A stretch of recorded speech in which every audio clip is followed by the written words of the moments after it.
Hello and welcome to A Gypsy Kiss, the book club. I'm Shelley Carney. And I'm Toby Eunice. Stick with us a couple of seconds and we'll talk about part 2 in chapter 17 of The Thrill of the Chase, My War for Me.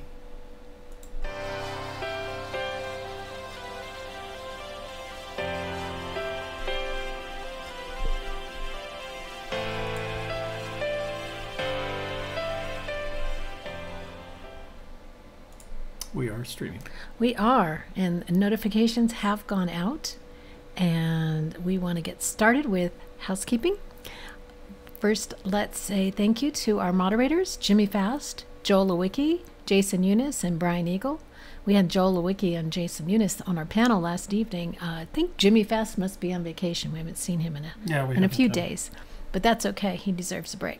If you would like to be a moderator to fill in and provide backup for these wonderful gentlemen, please send us an email to agypsieskiss@gmail.com and we'll get you started on something like that. Today's presentation, once again, will be from The Thrill of the Chase, Chapter 17, the second portion, which is pages 76 through the first half of 81. And we're calling this Heavy Loads and Water High. So please be sure to pay close attention and take notes today. After the presentation, we will go to open Q&A. Feel free to ask any questions about the book that we've covered so far, this chapter in particular. If you have any questions about the Vietnam War, and Toby can answer most of those as well. So that will be in our Q&A, and then that will be followed by our giveaway. What do we have for today's giveaway? Today's giveaway includes a copy of Aunt Lucy's cookbook, my Aunt Lucy's cookbook, and one of Jason's tin ornaments. So combined. You must be a subscriber, and you can't be a previous winner. Only new winners only. How's that? New winners only. And winners. Do. Actually, let's put it right there. So Michael Hool is signing in from our friend in Tokyo. Mm-hmm. He's signing in from Heidelberg, Germany. Oh. He must be at a conference. Hey, Michael. We were just talking about the Axis. About the Axis and the Allies. He's covering two of them. I do want to say, give a big thanks to Alan Kelly. I can't tell you why I'm thanking him, but Alan Kelly knows why I'm thanking him. And I want you to know, Alan, we at A Gypsy's Kiss appreciate it very much. That was very gracious of you and very thoughtful. And I promise not to say anything bad anymore. How's that? I don't know what that means, but okay. Moving on. We're not going to be drinking today because... Because I forgot to open the bottle of wine. No, because I have to drive this afternoon. Normally I stay at Toby's and we get a lot of work done all evening long, and then my husband, he and I carpool normally. But today I had to drive separately because my mom and dad are in town for dinner, so I'm going to rush home as soon as my show on the softer side has finished. That's completed. And so I didn't want to drink any wine today. Okay. So well, that's okay. I guess I can tell you about the wine. It's called Pool Boy. Oh, that's right. And Shelley brought it up last week. I can't remember what's interesting about it is it's the first bottle of wine that I've ever purchased in a plastic bottle. So I was looking forward to drink it by the pool. It's a rosé, so we were going to drink that. But yeah, I didn't want to push it on having to drive home so soon. So okay, you ready? Yes. Let's go to. So we're drinking.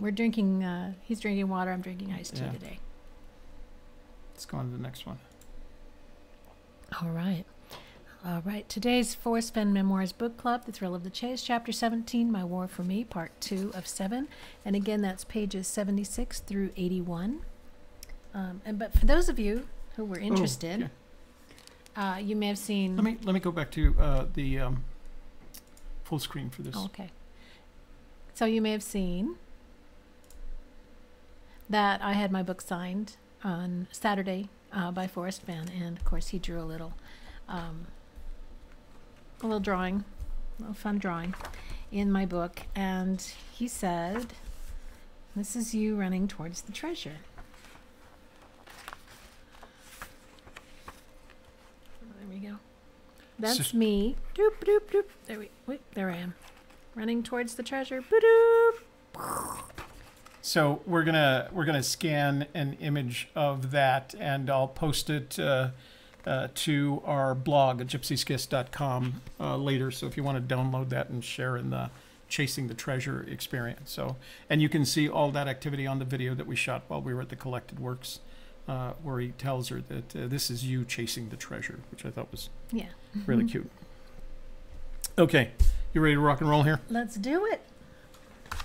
Oh, let me go back to, I guess we can do it from here. We don't have to go back to the slides, right? Let's just do it from here. To be in the slides. Okay, go ahead. Oh, it's my turn.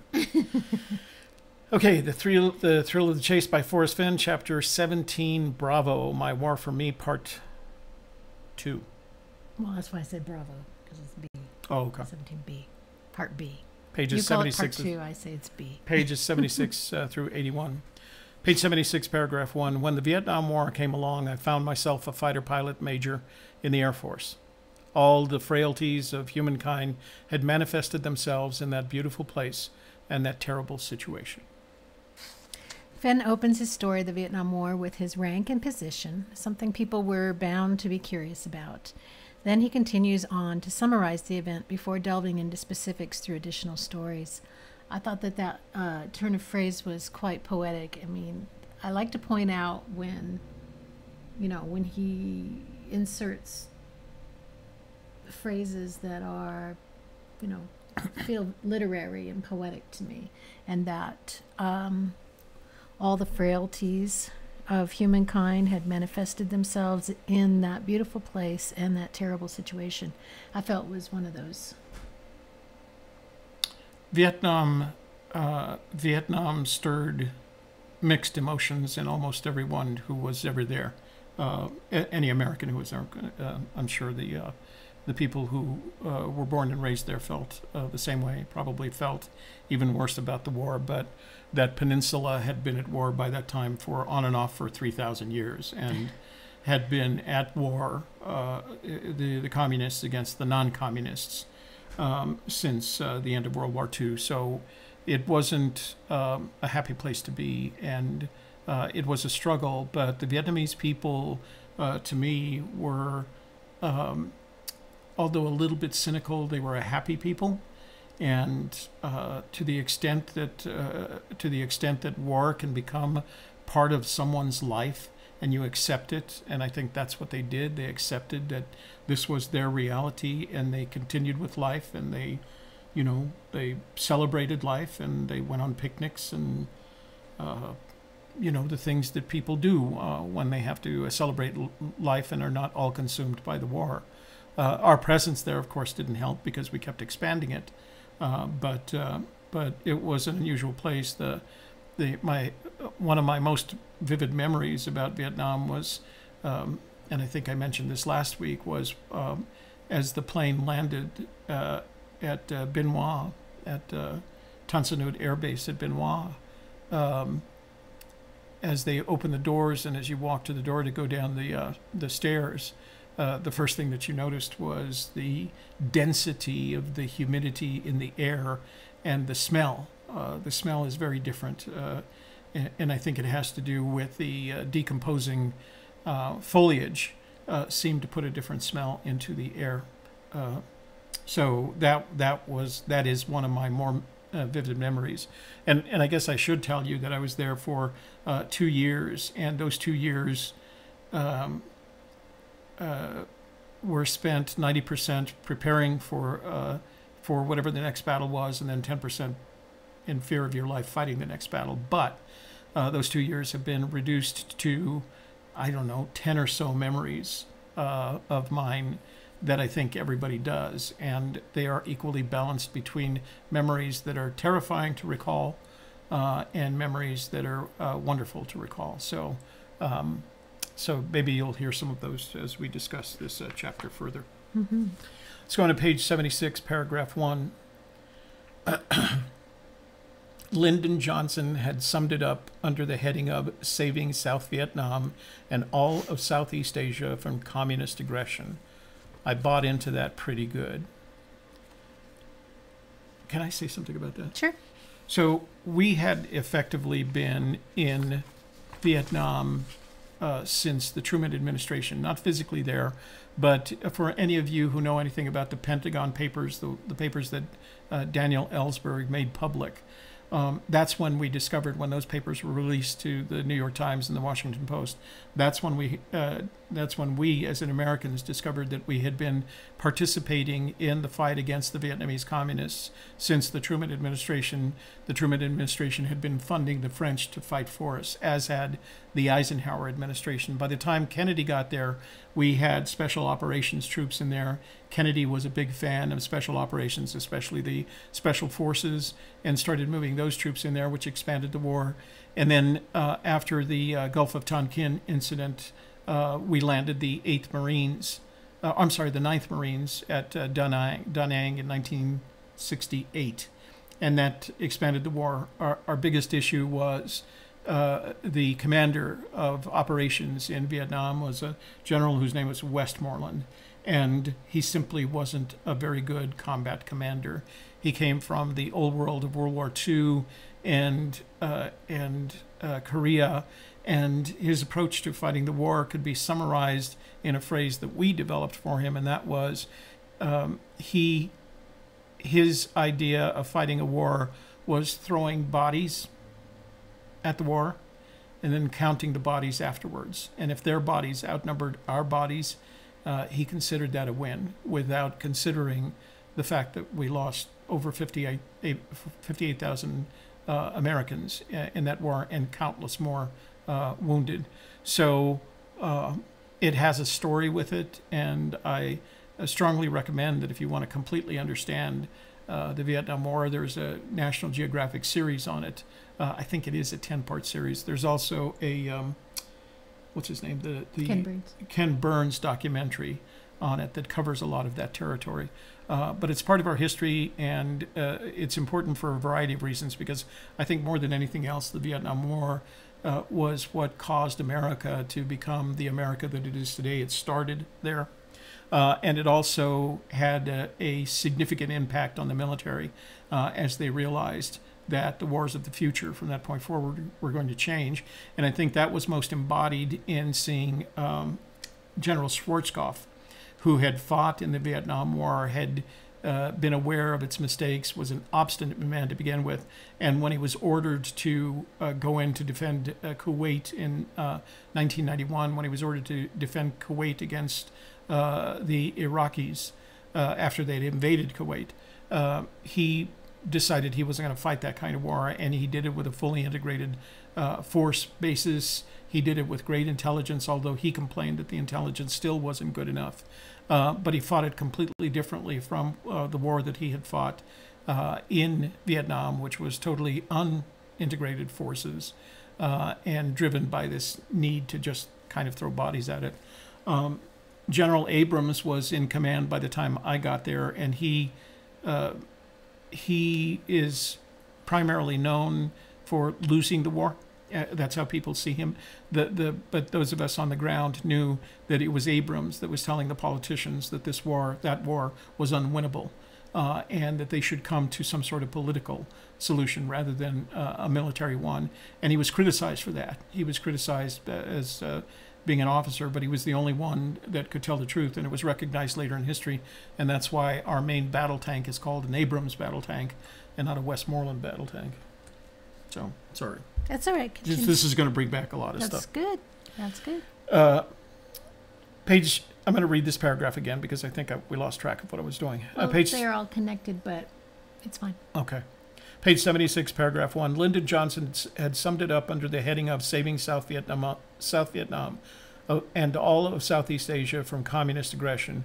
I bought into that pretty good, and we all did. Honestly, that was the big deal. It was we were afraid of communism. It was the domino theory that every country that fell to communism was one country closer to America becoming a communist nation. I mean, it was just ridiculous.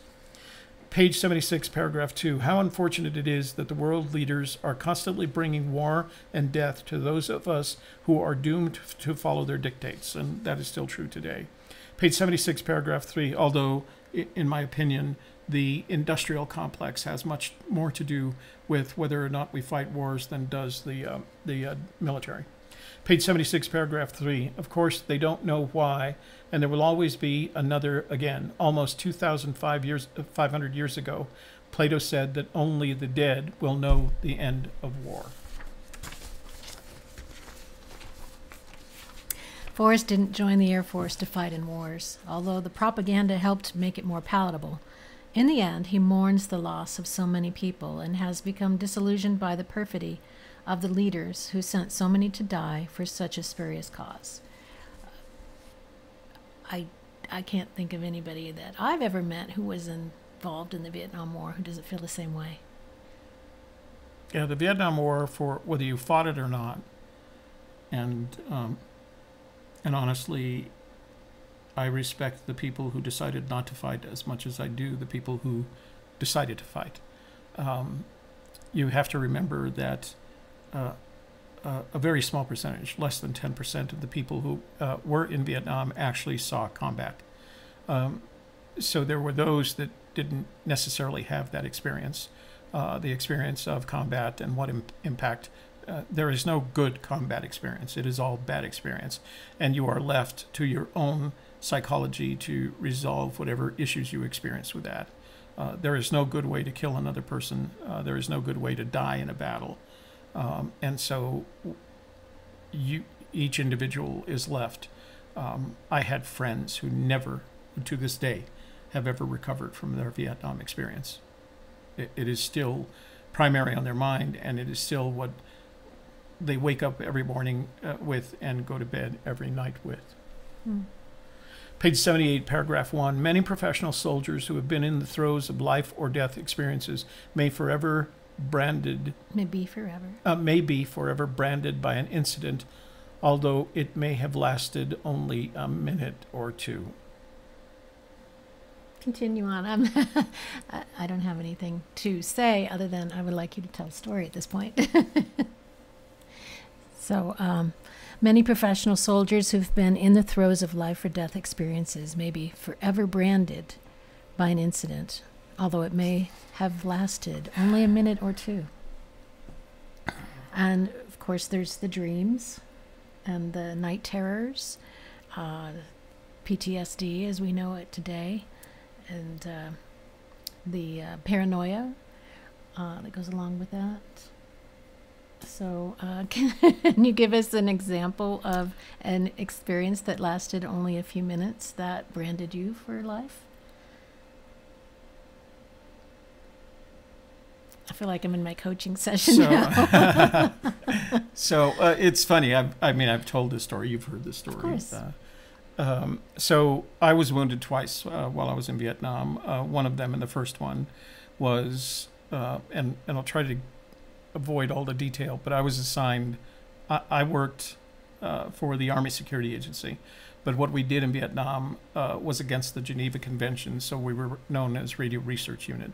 I worked for an SOD, Special Operations Detachment, and I was assigned as an advisor to an ARVN Ranger unit, and our responsibility was to set up perimeter security for DAR sites, and the reason we had to do that was a DAR sites, Division Advisory Radio Research, was basically a connex, a metal building containing a bunch of signal intelligence electronics, and we would set up a perimeter, and they'd bring in a Jolly Green Giant with one of those connexes hanging underneath it. They'd land it.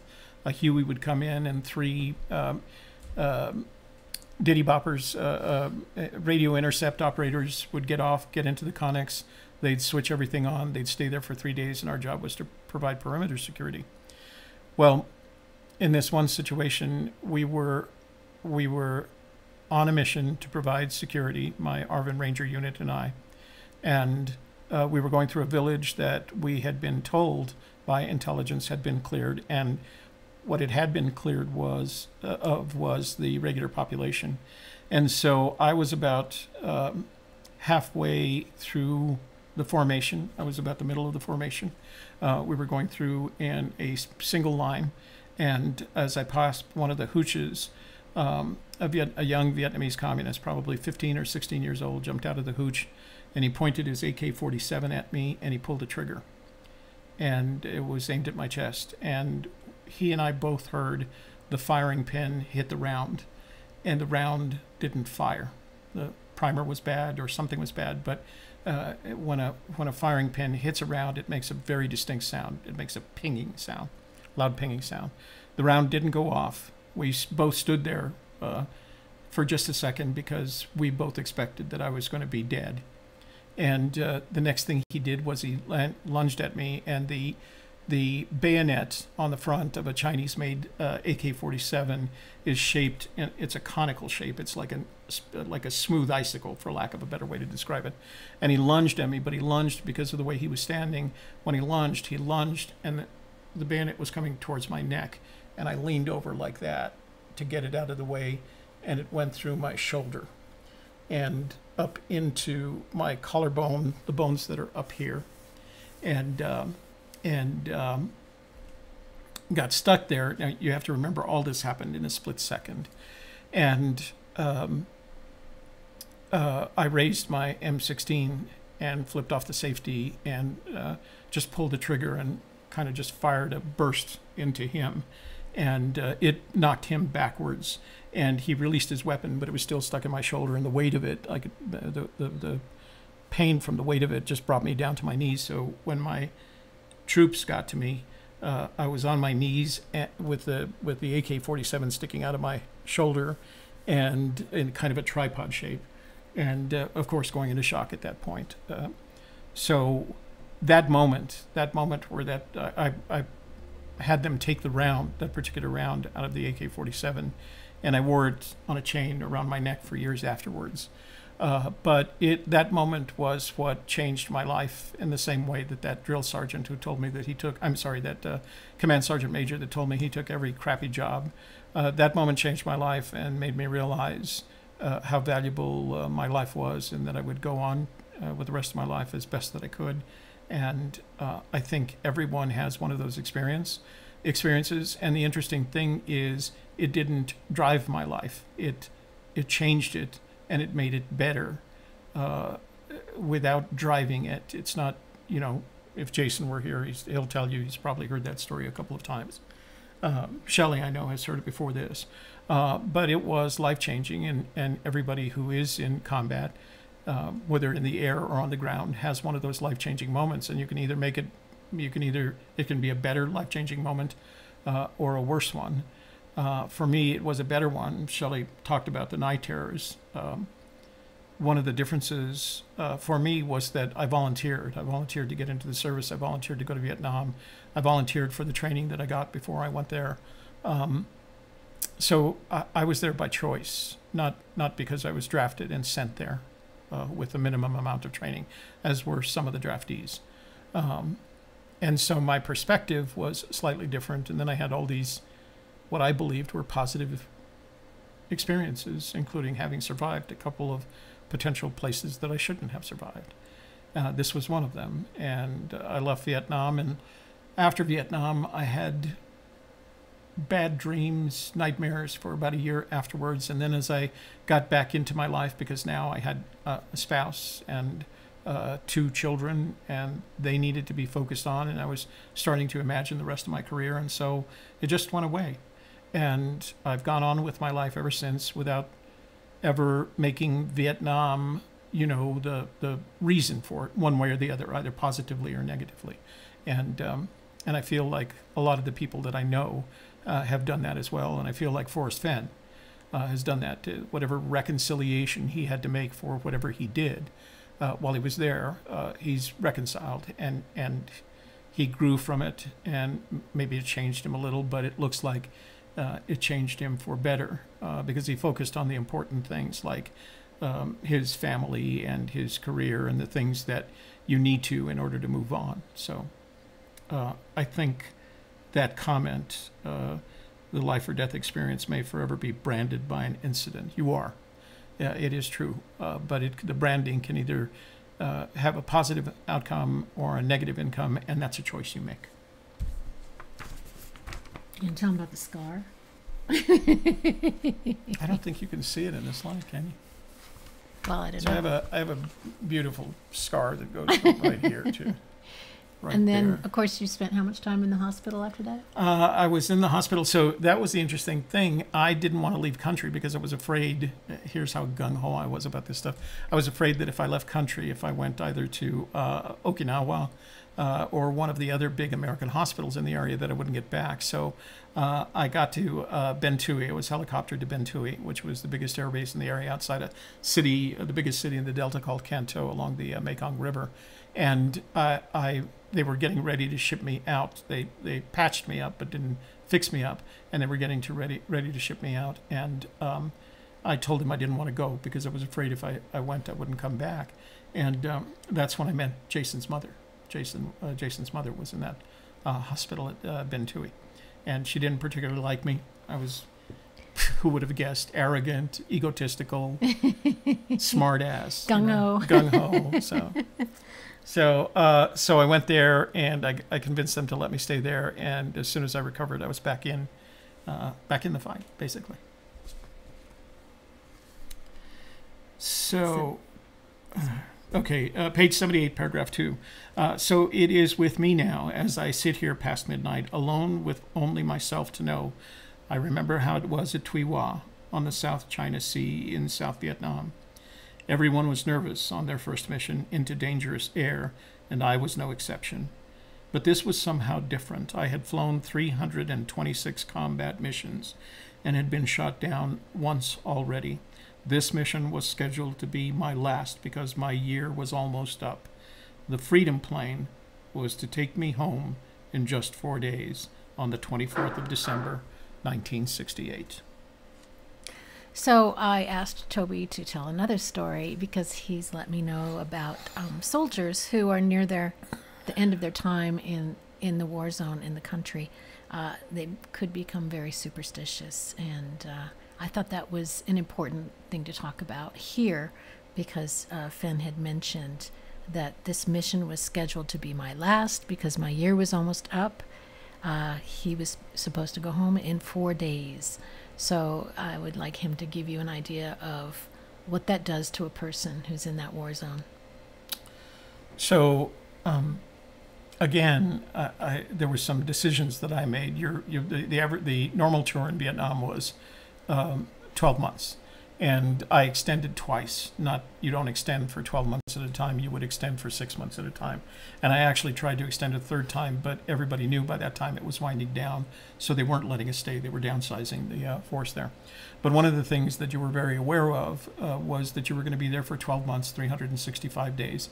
And as it started getting kind of within 30 days, you started regarding yourself as what was called short. So you'd say things like, I'm so short I could jump off a penny and I'd need a parachute. That's how short you'd be. The problem was that you could say that, but if anybody else would say to you, how short are you or how close are you to leaving, you didn't want to discuss it from somebody else because the superstition was that if you brought it up in the conversation, there was a strong possibility in your imagination that the next time you went out on a patrol or in Fenn's case, a flight, you were going to get killed or you were going to get wounded and your tour would end earlier. So there was a great deal of superstition associated with talking about how short you were in country and getting back to, quote, the real world, unquote. The Nam was the Nam. The other name we used for it was the Suck. But you were hoping eventually to make it through your tour and get back to the real world. Again, I will advise you that a very small percentage, comparatively small percentage of people actually experience combat, that most of the 90%, 85 to 90% of the troops that were there were in support roles. So you have to put this in that context. That is not to diminish the value of all those support roles. Without those support roles, none of what we did there could have been done, and we would have likely lost even more soldiers than we did. But it was a learning experience for the individual, and it was a learning experience for the officers that went on from Vietnam to command in the military after Vietnam and all the way into the 1990s and in some cases the 2000s. So. Are we running out of time? Or are we good? So I wanted to do. Oh, we still have your show to do, don't we? Got a Q&A. Okay. But that's in an hour. Now, didn't you tell me a story about somebody who was short and he was at support service and then he ended up on a tower or something? Oh, shot in the tower, Buddy Boland. Yeah. So I had this one friend who was support back at. So we were. I spent my whole time in 4 Corps. The country was divided into 4 areas of operations. I Corps, way up north against the DMZ, 2 Corps, 3 Corps, and 4 Corps, which was the Delta. I was in 4 Corps. We all belonged to something called MACV, Military Assistance Command Vietnam. I was assigned to the 509th Radio Research Group out of Saigon, and then to the 335th Radio Research out of Canto/Binh Tui. And the reason was our SCIF, our secure information facility, was on the Binh Tui Air Base. And so our troops, our behind the line troops, were required to pull guard duty on the Binh Tui Air Base at night. And I had a friend who was rear echelon and was very good. He was really funny. And he pulled guard duty, and he got assigned pulling guard duty. And one night he was up, and nothing ever happened, nothing around Binh Tui because it was such a secure area.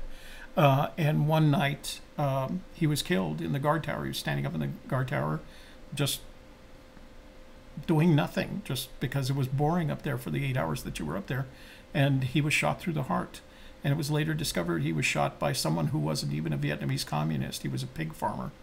And he just wanted to express his disgust at the fact that we were lighting up the area and keeping his pigs awake, literally. And so it was a sad story. But Buddy was within 15 to 20 days of going home. And I thought to myself, I'm glad that I don't have to write that letter. I don't have to tell that story to his parents.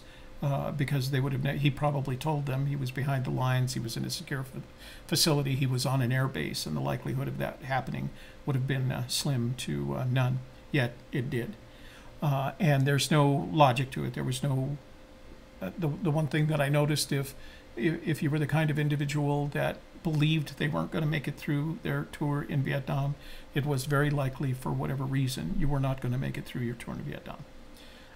And that if you believed that you were going to survive this and you were going to come out stronger for it, then you were going to survive it and come out stronger for it. And it sounds to me like Fenn was the latter of those. He survived. He not only planned to survive it, he planned to come out stronger for it, to take what he could from it and make himself a stronger person. So the oddities of war, there is no explaining them.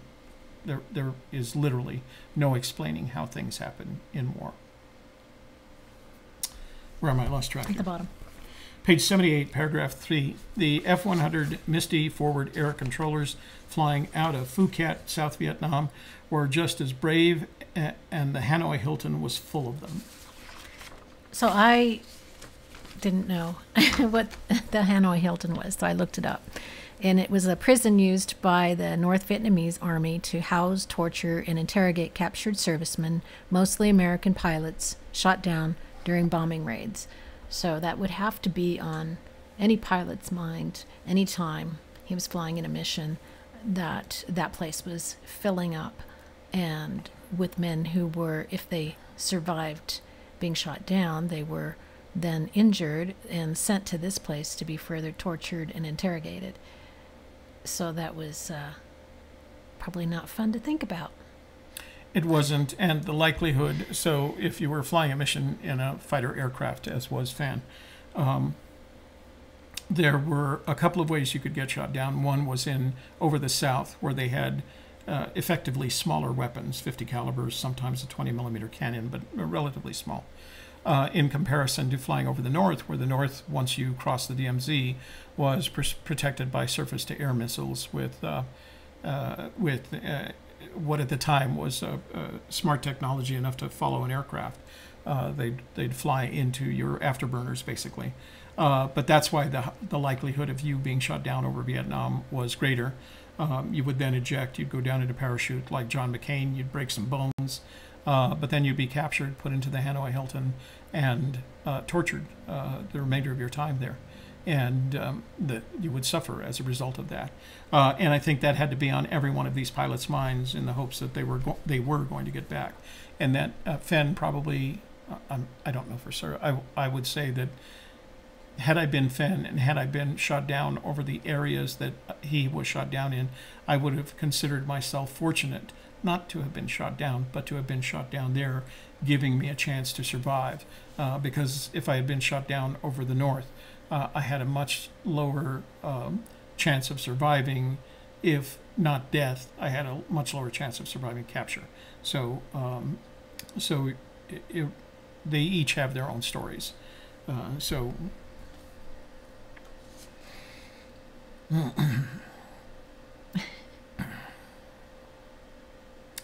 Page 80, paragraph 1. My F-100D was so solid and strong that being afraid wasn't easy. It stood out to me. I thought it was an interesting turn of phrase, considering Fenn had just described the great danger of the mission he was flying and all the things that were waiting for him should he in any way fail that mission. I guess he felt that, at least I've got this big old airplane around me, unlike some of those soldiers on the ground who don't have, this kind of protection and this kind of distance from the fighting. So perhaps he's comparing himself there. Page 80, paragraph 2. Suddenly something wonderfully innocent occurred. A small clearing appeared at 11 o'clock on my canopy and slowly worked its way under my left wing to disappear behind. It was magical because a small waterfall in the center of a clearing dropped water so far that it turned to a mist before it could spread on the rocks below. It must have been 100 feet or more. Large birds were circling around as if they also thought it was an amazing sight. How peaceful it all seemed. I remember smiling and telling myself, in an idle whim, quote, if I get back from this mission, I'm going down there, unquote. So, I don't know. All I wrote here was heavy loads and water high, a special place for Fenn. And then the questions to ponder I concluded with, does Fenn describe the waterfall and his returns to it as a hint, or is it his way of explaining how he used it as a method to conquer his fear of being shot down and ending up in a POW camp or dying in the South China Sea? Again, we talked about how people, soldiers at the end of their tour would get superstitious, and perhaps this waterfall was special to him because it was a reminder that he was nearly done with his tour. He was going home soon, and he continued to look for that waterfall every time he flew by. So I guess what I can tell you folks about that particular paragraph is that story is what we perceive to be an aberration that produces a hint that affects our current solution. And that's all I'm going to say about that. Okay, Forrest. Forrest Gump. Forrest Gump. That's all I got to say about that. Let me get you to over here. So I hope that you were enlightened by Toby's stories about Vietnam. And if you have any further questions, go ahead and ask them in the chat room. He's got an extensive knowledge, not only from having been there in the intelligence realm, but also from having studied the history of it a little bit and having watched some of those videos he recommended. So if you do have questions about the Vietnam War or what he did there or what Forrest may have done, please go ahead and ask those. And if you have any questions about anything before this point in the book, you can ask that as well. Okay, so we're going to open it up to the chat room right now and go over to chat. Before we do that, please take advantage, if you will, of Super Chat, which is catching. a $ symbol down at the bottom of the chat window. And if you have a question and you'd like to make sure we answer it by using Super Chat, it will highlight your question and move it to the top of the queue, and we get to them right away. You don't have to ask a question, but we like it when you do. Okay. So let's go back to full screen, and I'm going to take you to the chat somewhere. Yeah, I'm going to take you to somewhere out there. Okay. Here we there go. You go. All right. Let's go back to the. Let's join the room and say hello to all of our friends here in the chat room, beginning with, and I hope, I don't know if we've lost anything at the top, but let's start with Tammy Mattis. Hello. Blaze Gazer. What's up? Cindy Guess. Hello. JL. Hello, Tipsies. No Tipsies today. Yeah. I got to drive. And I got to spend the evening with my mom, so I better be sober for that.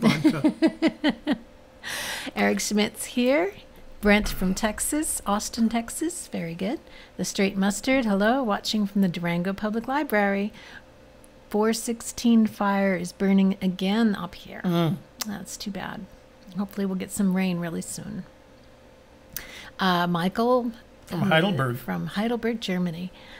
Bill Cross from Texas says it's pretty hot there. It is pretty hot in the Southwest, that's for sure. And I think it's hot everywhere right now. People in Florida have been complaining as well. Man alone keeps saying, I can't go fishing because it's raining. He must be the only guy in the whole world. Is he in the Northwest? Where's he at? I don't know. I think he's kind of south Midwest. Well, he needs to send some of that rain this way in the Southwest.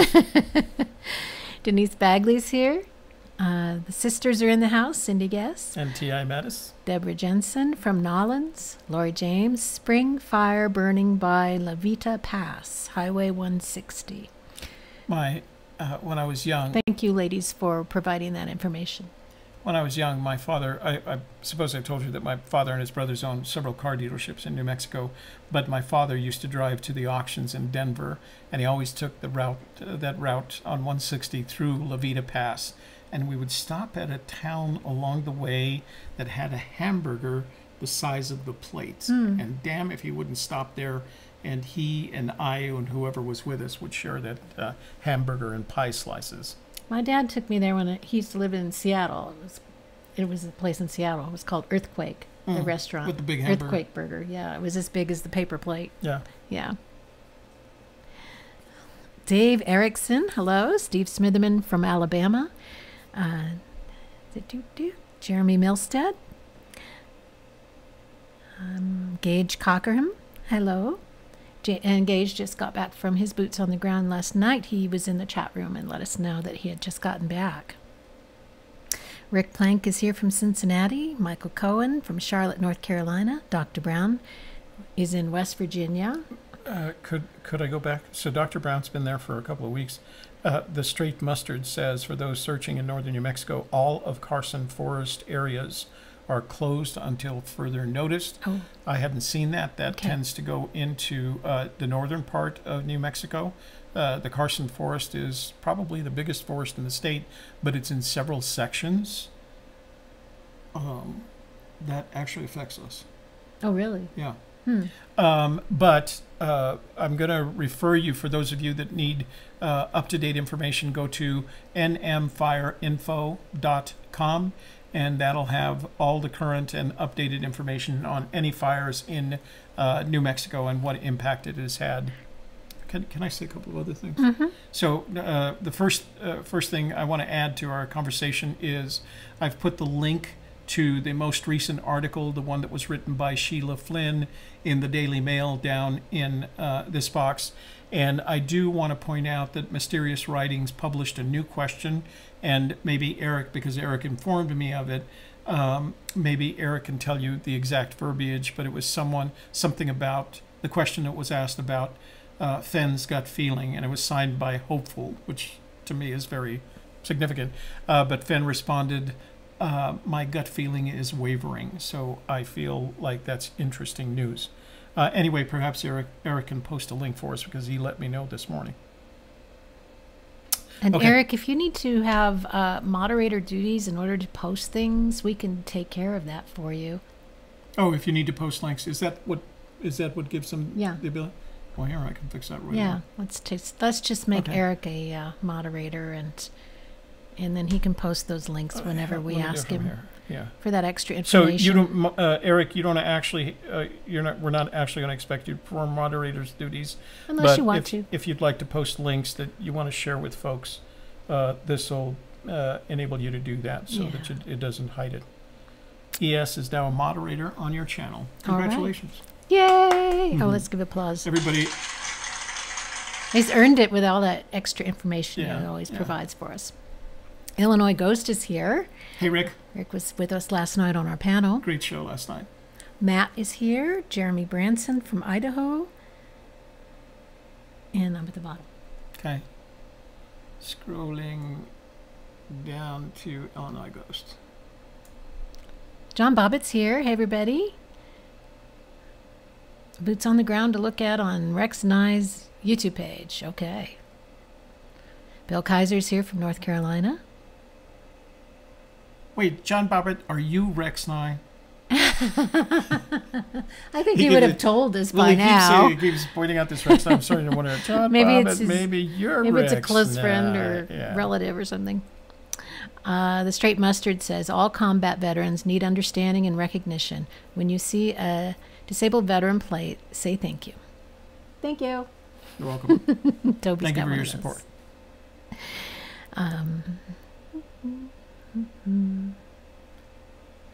A Kentucky man, Mike Patterson from Kentucky, just waking up from a nap. I'm with you, big guy. Everybody needs an afternoon nap.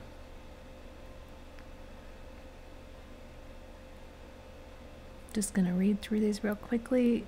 Kentucky man also says, incredible story, Toby. Thank you for sharing. My pleasure. Toby, thank you for your service, says Ron Leake. Thank you for your support, Ron. Why Must I Go says, friend of our family was in Nam twice. He got shot out of a chopper once, then went back and this time shot in the head. He got 2 Purple Hearts and was never recovered. He died 2 years ago. Wow, he lived a long time after being shot in the head. That was crazy. That's amazing. Toby also received, well, you receive the Purple Heart and then you get 2 Purple Hearts. But they don't give you actually 2 medals, right? They give you No, they give you a Purple Heart and a leaf cluster. So he's got 2 as well.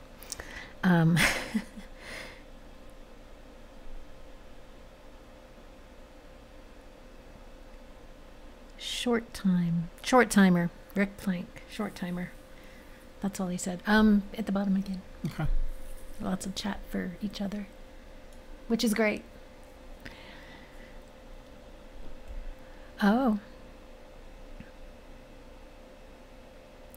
Let's see. They're talking about Skippy's car. Oh, that's because our friend has what he claims is part of Skippy's car up on eBay for auction. Okay. But he said he found it, so, and they're just teasing about it. Oh, okay. Oh, it's another one. David Dowse is hi. Hey, David. Why Must I Go says, I think Forrest considers himself lucky having never got seriously wounded. That has to be tough to live through that. I know how much it impacted my friend.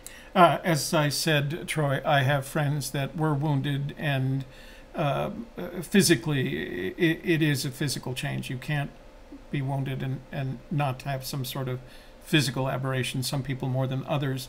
But psychologically, it stays with you. And Jason, the one that I'm specifically thinking of, is a friend of mine whose children are friends of Jason and Sean. He has a daughter and a son, and the daughter is a friend of Sean's, and the son is a friend of Jason's. So they grew up together. Well, I don't want to say they grew up. They spent a lot of time as children together and have remained in contact through the remainder of their lives. Richard Fay says, ArcLight controller here. So, Richard, I don't know when you were there in one of our situations. I think I can tell this story now. So, Richard, my code name after I came back from Vietnam in the intelligence community was Archangel. And the reason it is because at some point we were down in the Delta along a range of mountains called the Seven Sisters. And we started, signal intelligence started telling us that there was a mass of NVA headed by, massive VC headed by NVA cadre, which was very different. It was 3 different divisions, 95 Mike, 95 Delta, and 101 Mike. Those were our names for them. And we intercepted signals intelligence that told us they were massing. We didn't know where they were going to attack, but they were massing. And this was, 3 full divisions with NBA cadre, which was a very dangerous place to be. And we couldn't get troops down there, and we kept advising that this was taking place. And somebody finally asked, well, what's your solution? And I said, I'd like to call in an arc light, which is I didn't say it, I'd like to. By this time, I'm screaming into the microphone, And they wouldn't do it, that they didn't have they didn't have an assignment. And I finally got an arc light controller, and I tried to explain to him exactly what we needed.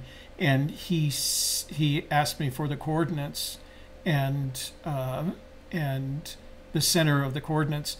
And our position was probably within I'm going to say 5 kilometers of the center coordinates. And he said, are you declaring a broken arrow, which was calling a mission in on yourself? And I didn't. I said I didn't. I felt like we were safe. And so I called in the mission, and we were affected by it. We didn't lose any soldiers. We had 5 or 6 wounded, including myself. But after that time, my code name became Archangel. So between the two of us, is that Rick? Who was it? It was Richard Fay. Richard, so between the two of us, we saved some humanity, brother. And I think we'll go into that a little bit more again when we get to the story where Fenn talks about where he had been in the vicinity of some of that bombing as well. So we'll talk a little bit more about it then. Let's see. Michael Cohen says, Sonar Tech, Navy, Combat Engineer, USAR here. Thank you for your service. Michael Hool says, waterfall is a hint, yes, but not an aberration. Okay. Fenn seemed perplexed why waterfalls were being used on his response to kids. You're going to have to share. That needs some explanation. I think they were asking him. Remember, that he was being asked by that group of children different questions, and one of them was about waterfalls, and he was just don't mess with my poem or something like that. I think it was something like that. But yeah, if you have the quote on that, you can share it with us. So somebody was saying Man Alone is in Indiana. That's why I guess Fort Wayne, Indiana. Fort Wayne, Indiana. So it is the Midwest, but that's not southern Midwest. It's only 66 degrees in the San Francisco Bay. Yeah, that's what Mark Twain said. The coldest winter I ever spent was a summer in San Francisco. Yeah. The email address for Gypsy's Kiss is gypsieskiss@gmail.com. The Straight Mustard. They posted via Facebook page. Michael, you've probably heard us say this before, but we ask folks not to share their solutions with us. We love answering questions, but we ask you not to share your solution with us. So the Straight Mustard says all of Carson Forest is closed, not just the Cuesta, Tres Piedras areas, as originally was closed for the Sardinas fire. Okay. Yeah, as I said, a good resource if you're worried about New Mexico fires is NMFires, NMFire Info? fireinfo.com. NMFireinfo.com. Yay, yes, a promotion. Well, he posted the link. He actually was able to post the link good. to the Mysterious Writings thing. So Michael wants to know, is Fenn's gut feeling wavering because of the fire closures? No, because I think the impression I get is that that article was, or that question was asked before the notice for the Carson fires. It could be. I have, Michael, as usual, we have no way of knowing. We don't know where the treasure is, so you're about to get that answer that you hate. Anything is possible, but it is possible that the fire closures that are occurring, preventing searchers from getting into their areas, could be impacting Fenn's gut feeling. But then it was just a gut feeling, right? So I'm not sure whether his gut feeling is wavering is any more valuable to us than saying that he has a gut feeling. We're not talking about raw intelligence, for example. And a Kentucky man, Mike Patterson, feels that if the Carson Forest is closed, then there's no way the treasure's being found this summer. Well, certainly not by us. I'm at the bottom. I think we're close. Let me see. Oops, Yep, that's it the right there. link. So you're right there. Mm-hmm. Just now got internet fixed after 30 hours. Well, isn't that convenient timing for us? Journeyman. Yay. And you showed up. Davio is jazzed because he figured out the 5th code. I wonder if he meant clue. Jana Maybe. posted something and then retracted it. We hope it was something nice. Saffron says hello. Cindy Guest says, in 2006, Ben published My War for Me on... What does that say? 85 FIS Don Dory. It was it was that thing that ended up in the Library of Congress, the interview. Oh. And so it was two things. It was he actually wrote, as he had, as some of the material that has ended up in his various memoirs, they had previously been published, right? And he had published the story My War for Me prior to that time, back in around the mid-2000s. And so here's the deal. Here's how I think of it. If you had that image in your head, that is the image of flying over a waterfall at the end of a canyon, that image is now in your head, regardless of how you acquired it. And in his case, he acquired it sometime during 1968. If, as a pilot, whether a military pilot or a private pilot, you saw a similar instance of that kind of image across your wing, down your wing, then it might indicate to you a place that you might want to investigate. And who knows, maybe that place became the source for your special place.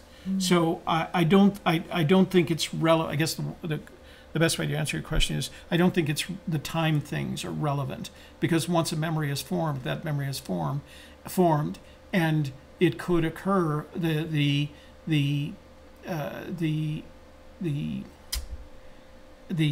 impact on that memory could occur anytime after that. So who knows actually when he's, in our opinion, when he saw it the second time. We don't know. We just believe it worked into our solution. It's worked into our solution. So you have two schools here. You can go with the idea that anything that was published before the book might not have any clues to it, or you could just say anything in the book is fair game because it's in the book, and he may have picked out those stories specifically for this book because they hinted at the clues in the poem. So I tend to go with the second one myself. Davio says, right on, Toby, welcome home. It's good to be back. Thank you for your support. Jay, Minnesota is late too. She's here though. 70 to 72, said Richard Fay. So he was already, you were already out. No, you weren't. No. You weren't out. No, I was there. That was. So, okay. Well, what is he asking? Those are the years he was a controller. That's when I was there. I was there from 70 through 72. Yeah. We might have crossed paths. He might have been the man. Yeah. Did anybody ever ask you to call an arc light in on themselves? That was me. On themselves. JC says, thank you for your stories, Toby. David Dow, 11 Bravo Airborne. All the way, brother. All the way. You guys seem to be hung up on waterfalls. Don't try to change my poem to fit your ideas. That was the quote. Thank you, Cindy. Okay, thank you, Cindy. Don't go chasing waterfalls. Please stick to the... Okay. Remember when they were a group and they weren't just Beyonce? Wasn't that the group that Beyonce came from? Destiny's Child? Destiny's Child. Don't go chasing I think so. Yeah. Yeah. Isn't that interesting? I agree with Eric. Fenn very rarely slips up. Everything has intent. I agree. I mean, after you've been... I mean, he was a commander of the base. He had to be super careful about what he said, what he signed, what he wrote. He had to be super careful for 20 years. That stays with you. Davio, AGK, my father worked on secret jets in a secret country. Mr. Boeing loves him forever. He donated a plane to the Florida parachute jump team. Oh. Mr. Boeing? Mr. Boeing? There's a Boeing? Mr. Boeing? No, it was. I don't think there was a Mr. Boeing. Right? Okay, I don't know. AGK, when did he say he had a gut feeling? He said he had early February of this year. A gut feeling. He wrote in Mysterious Writings out of one of the questions. Shelley read it yesterday, actually. Always, that was his February 4th? February 6th, 4th. Whatever, 4th, yeah. She always does that on February 4th. 6 questions in Mysterious Writings. And the most recent one, I don't know if you look at that link that Eric posted, it'll tell you when his most recent comment about his gut feeling was wavering is. Matt says, won't fit Q. I'm not sure what that part is. In the poem, Thrill of the Chase, when you talk about not far but too far to walk and take it in the canyon down, is it referring to a waterfall? We don't think so. We think that's very straightforward in terms of the first two clues. Begin at where warm waters halt and take it in the canyon down, not far but too far to walk, are probably to us the most obvious and the least metaphorical of the clues. Here's the answer to your question, but I don't know what it means. Code number 5, timestamps, has 2 codes. Drawing has massive hints. Page 15 has parts of 3 code. Thank you, W. The group was TLC. Oh, okay. Not Destiny's Child. Oh. We're really good at everybody correcting us on everything. Music trivia is, if we were to play a trivia game with you and then part of it is music, we'd just fail at that part. It would be terrible. Neither one of us is good at that. we are and not. I'm even worse than Shelley. At least Shelley true. knows the contemporary songs. I don't even know that. I always say I'm not a music person. I know. One day I started singing Kodachrome to him and he's like, what is that? I was like, it's a song. You just made that up. No, I didn't. I don't actually talk that angrily. I had to find it on YouTube and play it for him. He's like, wow, I never heard that. And I'm like, you must have been in Vietnam when that came out then, because that was an old song. That was the quote, Matt. And okay. Beyonce wasn't in that group. Oh, okay. Sorry, didn't know. We're just making stuff up as we go along. Okay, we got to get off here. That's the end of the chat for today. Thank you all very much for your contributions to the chat. That was fun. I need to go back here as well. Hold on, just give me a second. Okay. So remember, right after this at 2:30 this afternoon, to go over to thesofterside.me, and Toby and I will be talking about the role that communication plays in not only saving your relationships, but saving your life. Well, that's interesting timing. Mm-hmm. Yeah. Okay, hit it. Hit it.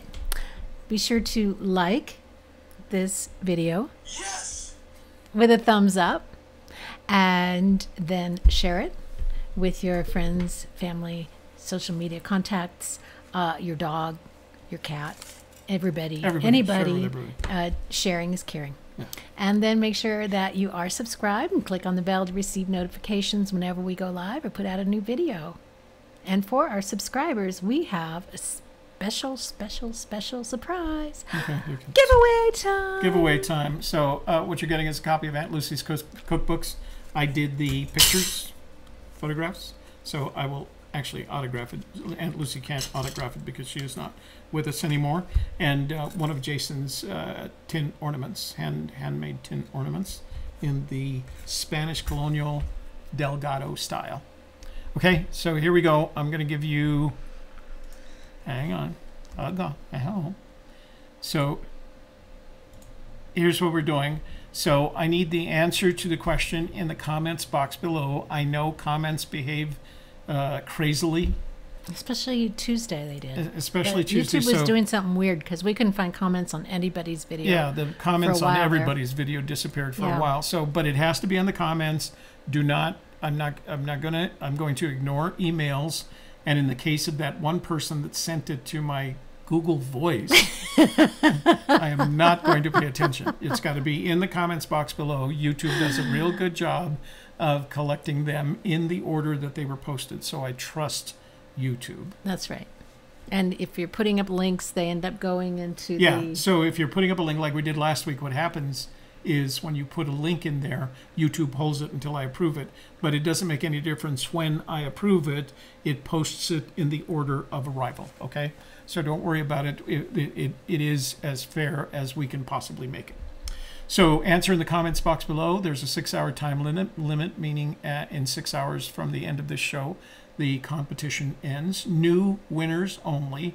If you've already won something, I'm going to Troy, going to ignore you, and you must be a subscriber to win. Okay, here we go. It's going to be up for 5 seconds, starting now.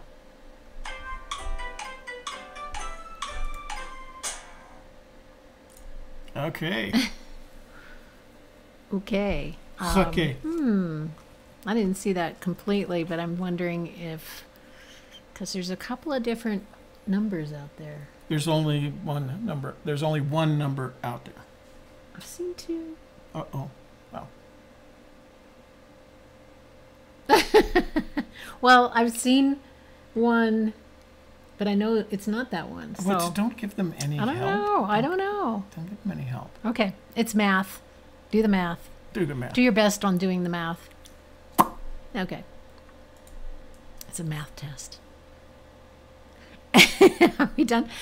Thank you so much. Thank you so much for being here today, and for all your great comments, questions, compliments, and support of our disabled veteran, Toby, and all of his... And for all disabled veterans, and all veterans, disabled or otherwise. Thank you for your support. They appreciate it. We appreciate it. And if you do know anyone who has spent time in the military, serving the country, whether they were in a combat zone or not, be kind to them. Yeah. They're good people. Yeah. And we will, again, we'll be over on thesofterside.me. But until then, thank you for being here. And I am Shelley Carney with Gypsy Kiss, the book club, and we will see you next week for more book club. You will. I'm Toby Eunice. Thanks for joining us today. Keep an eye out for our latest episode of It's All About You. Comes out on Friday at 1 p.m. Mountain Daylight Time. Okay. See you guys soon. Bye-bye.